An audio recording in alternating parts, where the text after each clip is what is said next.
कृष्णचंद्र जी कृपा करके ऐसा उपदेश कर रहे हैं जिसे हम श्रद्धा विश्वास पूर्वक सुने, एकाग्रता पूर्वक महत्व बुद्धि रखकर मनन करें और इसे अपना जीवन बना लें, अपनी धारणा बना लें। तो इसी जन्म में जो हमें किंचन मात्र कहीं दुख का लेश ना मिले, कहीं अशांति ना मिले, कहीं किसी तरह का बंधन नहीं, वो परम सुख जिसे परमानंद कहते हैं, एकांतिक सुख कहते हैं, जिसे भगवत प्राप्ति कहते हैं, जिसे परम पद कहते हैं, वो हमें प्राप्त हो जाए। प्रभु कह रहे हैं मैंने ही ये दो की रचना की है, एक प्रकृति और एक जीव। प्रकृति की रचना हुई, जीव की रचना नहीं हुई है। ये भगवान का अंश है, ये भगवान की रचना नहीं है। स्वयं भगवान अपने अंश से सबकी आत्मा के रूप में स्फुरित हो रहे हैं। श्री भगवान संपूर्ण ज्ञान समुद्र हैं। यदि हम ध्यान पूर्वक सुने तो जहां हमारा फसाव है हम उससे मुक्त हो जाएं। ये किसी क्रिया से फसाव नहीं हटेगा। यदि आपको ऐसा कुछ भ्रम हो कि मैं तपस्या या कोई बहुत बड़ी क्लिष्ट क्रिया करके इस फसाव को मुक्त कर लेंगे, तो असंभव। क्योंकि क्रिया के करने का जो भाव है वही फसाव है। ये बड़ा सूक्ष्म विषय है। जितनी क्रियाएं होती हैं सब प्रकृति से होती है, प्रकृति ही उसका कारण है और प्रकृति में ही बर्ताव होता है। तो हमें जो उसका फल मिलेगा वो प्राकृतिक ही मिलेगा। उस क्रिया से संबंध रहित हो जाना ही इस स्वरूप की स्थिति का वर्णन है। यदि हम क्रिया प्रधान अहम बुद्धि तो कर्ता भोक्ता भाव, तो प्रकृतिजन्य शरीर को, प्रकृतिजन्य करण को तदात्म भाव से मानने के कारण मुक्त होना अत्यंत दुर्लभ है। श्री भगवान कह रहे हैं भूमिरापो नलो वायु खम मनो बुद्धिरेव च अहंकार इति यम्मे भिन्ना प्रकृतिरष्टधा अपरेयमितस्त्वन्याम प्रकृतिम विद्धि में पराम जीवभूता महाबाहो ययेदम धार्यते जगत। हे महाबाहो, पृथ्वी, जल, तेज, वायु, आकाश, ये पंच महाभूत हैं। मन, बुद्धि, अहंकार, ये पांच महाभूत और ये तीन मिलाकर अष्टधा प्रकृति कही गई है। मन जब चिंतन में लगता है तो इसी को चित्त कह देते हैं। वस्तुतः वो मन ही होता है, इसलिए प्रभु ने यहां अलग से चित्त नहीं स्वीकार किया। मन को ही, मन की वृत्ति को, जो चिंतनीय वृत्ति होती है उसी को चित्त कहते हैं। इसलिए प्रभु ने पंच महाभूत में इनकी तन्मात्राएं भी है, शब्द, स्पर्श, रूप, रस, गंध। ये 8 प्रकार की फंसाने वाली प्रकृति है। समझना बिल्कुल हमसे अलग है। पंचभूतों द्वारा रचित ये स्थूल शरीर और अंतर में जो करण है उनको 4 कहा गया है, पर प्रभु यहां 3 ले रहे हैं। एक की वृत्ति को मन में ही समाहित कर दिया है। बुद्धि, मन और अहंकार, ये सूक्ष्म शरीर। और इसी अष्टधा प्रकृति का जो त्रिगुणात्मिका स्वभाव है वही कारण शरीर, इसलिए उसको वर्णन नहीं किया, कारण शरीर नहीं कहा, क्योंकि इसी प्रकृति के स्वभाव का परिणाम कारण शरीर होता है। मूल बात ये अष्टधा प्रकृति है।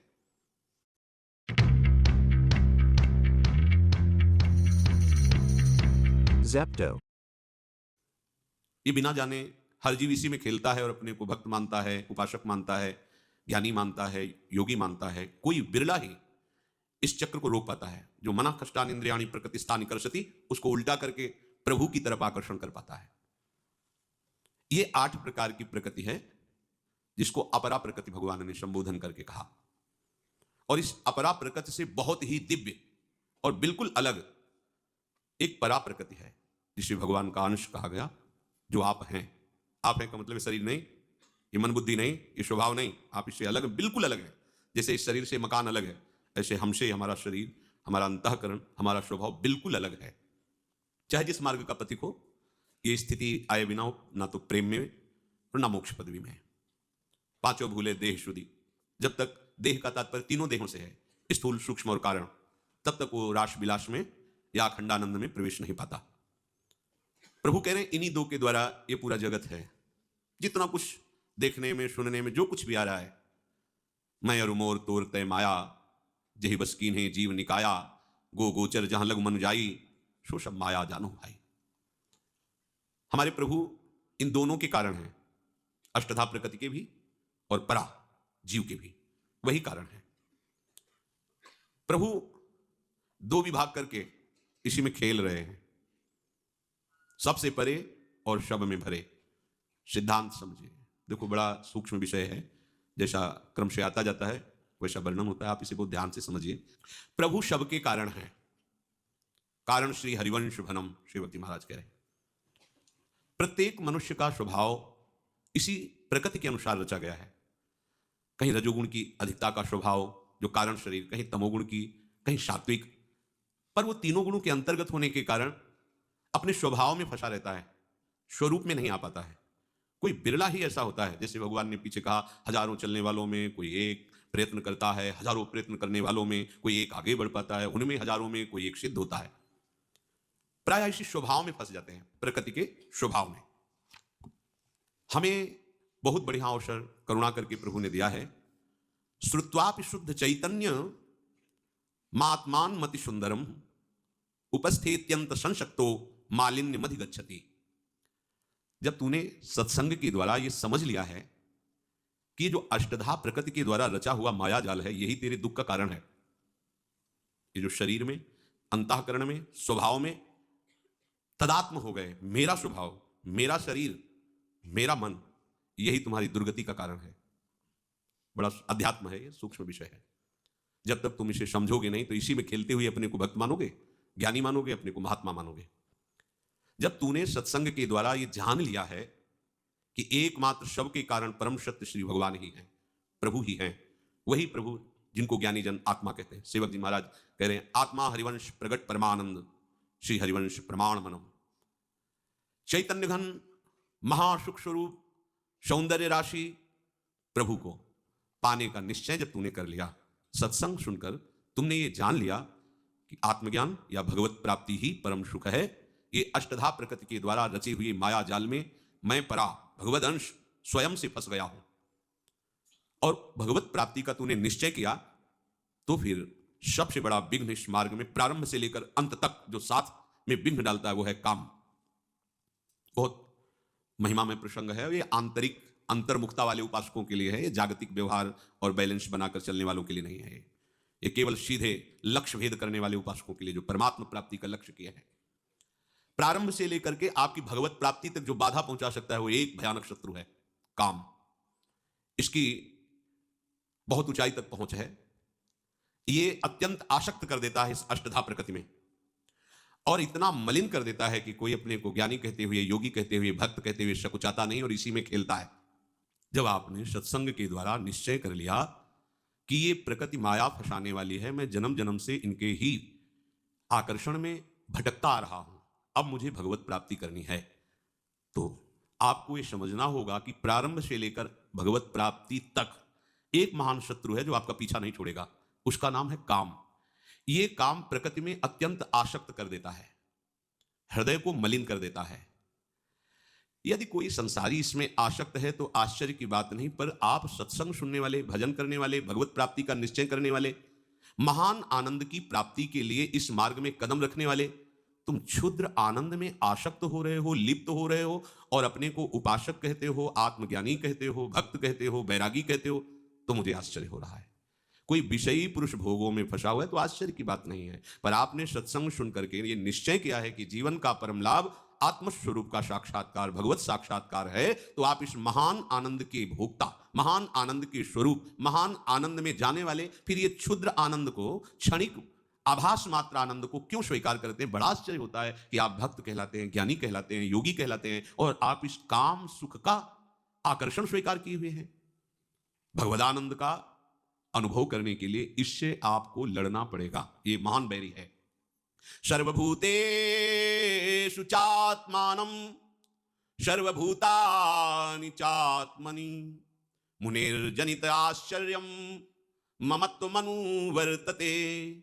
जैसे शिक्षक विद्यार्थियों को पढ़ाता है और अंत में उसकी परीक्षा लेता है और परिणाम में उसे उत्तीर्ण या उसी क्लास में फिर रखता है, अगर परिणाम उसका सही नहीं तो उसी क्लास में फिर उसको पढ़ाया जाता है। ऐसे ही सच्चा सदगुरु शिष्य की कसौटी कसता है, यदि वो उसकी कसौटी पर खरा उतरा तो आगे की भूमिका पर उसे पहुंचाया जाता है, नहीं तो फिर वहीं रखकर शिक्षा दी जाती है।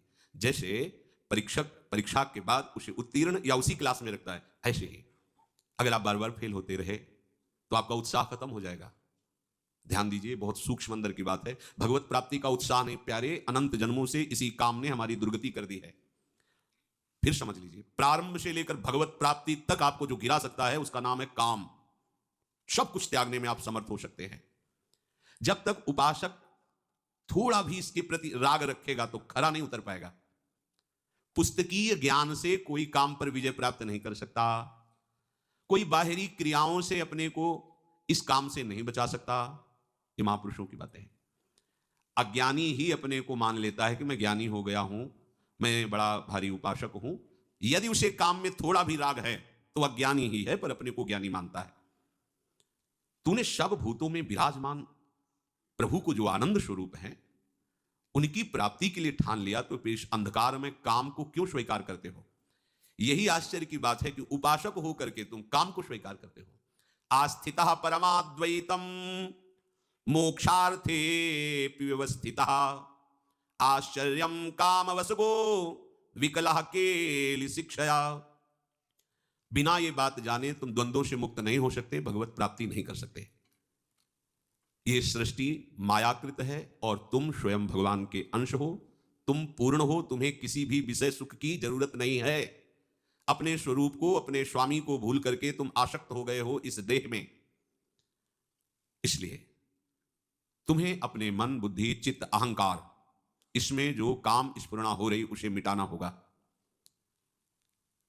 ऐसी स्थिति तुम्हें लानी होगी कि सारा जगत जो काम क्रीड़ा में लगा हुआ है, कामाभ्यास में रत है, भोगाभ्यास में रत है, तुम्हें ब्रह्माभ्यास, भगवदाभ्यास में स्थित होना है। सबको ये काम व्याकुल कर सकता है, लेकिन जिसे तत्व ज्ञान हो गया है या भगवत प्रेम हो गया है, इसकी सामर्थ्य नहीं है। आप खुद अपनी परीक्षा कीजिए कि आपका हृदय काम से कितना आसक्त हो रहा है। यदि काम भोग के लिए तुम्हारी व्याकुलता भी शेष है तो न तुम्हें आत्मज्ञान हुआ है, न भक्ति हुई है, तुम्हें केवल भ्रांति ही भ्रांति है। उद्भूतम ज्ञान दुर्मित्र मवधार्याति दुर्बलः आश्चर्यम काममाकांक्षेत कालमंत मनुष्रितः। ऐ उपासक, एक काम वासना अनेक प्रकार से फंसाती है। उस काम वासना में कभी कोई आज तक तृप्त नहीं हुआ है और ये सबसे तीव्र आकर्षण करती है। इसका जो आक्रमण होता है वो विचार के लिए अवसर नहीं रखता। ध्यान दीजिए, काम का आकर्षण विचार का अवसर नहीं देता कि आप बैठकर उस पर विचार करें। तरंगवत हुआ, समुद्रवत फैल गया और क्रिया में लगा दिया। इसलिए जो सावधान उपासक है, ये सबसे बड़ा शत्रु है। अगर ये होता रहा तो ना आप अपने को भक्त, ना आप ज्ञानी, ना योगी। यहां कह रहे हैं कि भ्रांत मात्र है तुम्हारे हृदय में कि मैं ज्ञानी हूं, भक्त हूं। यही सबसे बड़ा शत्रु। भगवान ने भी पीछे आदेश किया कि काम बड़ा शत्रु है, ज्ञानियों का शत्रु है। ज्ञानियों की बात नहीं की, आपको इसे मारना होगा। अर्जुन, ये कभी ना अघाने वाला तुम्हारा बहुत बड़ा दुश्मन है।